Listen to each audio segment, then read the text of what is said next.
सुप्रभात। आज हम कक्षा 9वीं अ के छात्र आपके समक्ष एक व्याख्यान जिसका विषय है ऐसी वाणी बोलिए।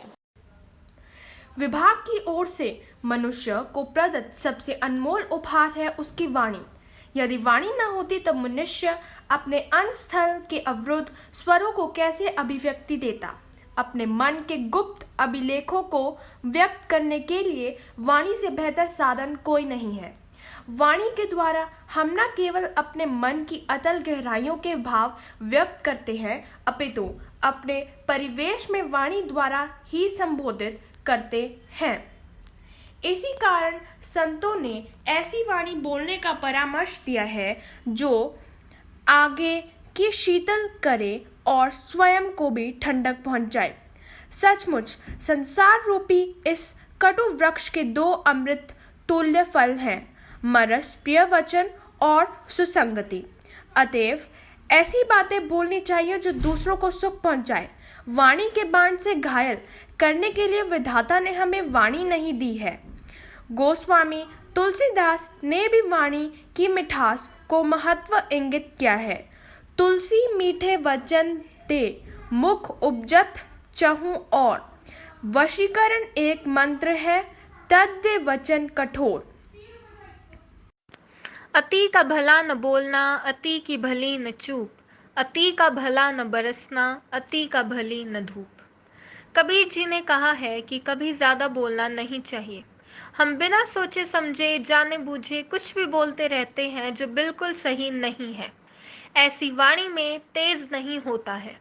आपकी वाणी सत्य, मधुर और हितकारी हो, जो ज्ञान के मधुर शब्दों से युक्त हो।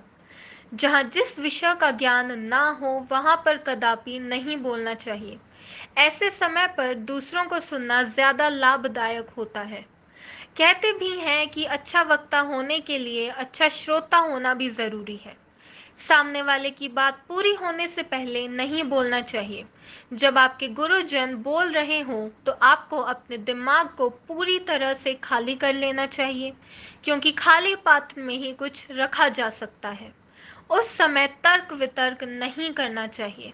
जब आपके माँ पिताजी कुछ कह रहे हों तो सहज ही स्वीकार कर लेना चाहिए, क्योंकि उनकी वाणी आपके लिए अमृत समान होती है।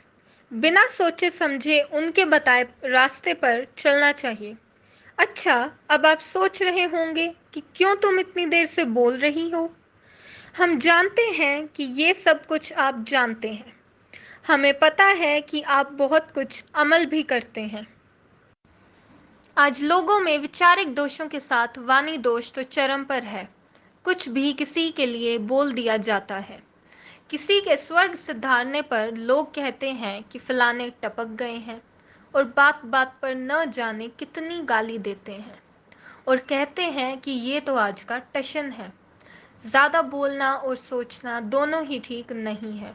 मौन रहिए, सारी समस्या का हल खुद ही निकल आएगा। धन्यवाद। आशा करते हैं कि आपको प्रस्तुत भाषण रोचक लगा होगा।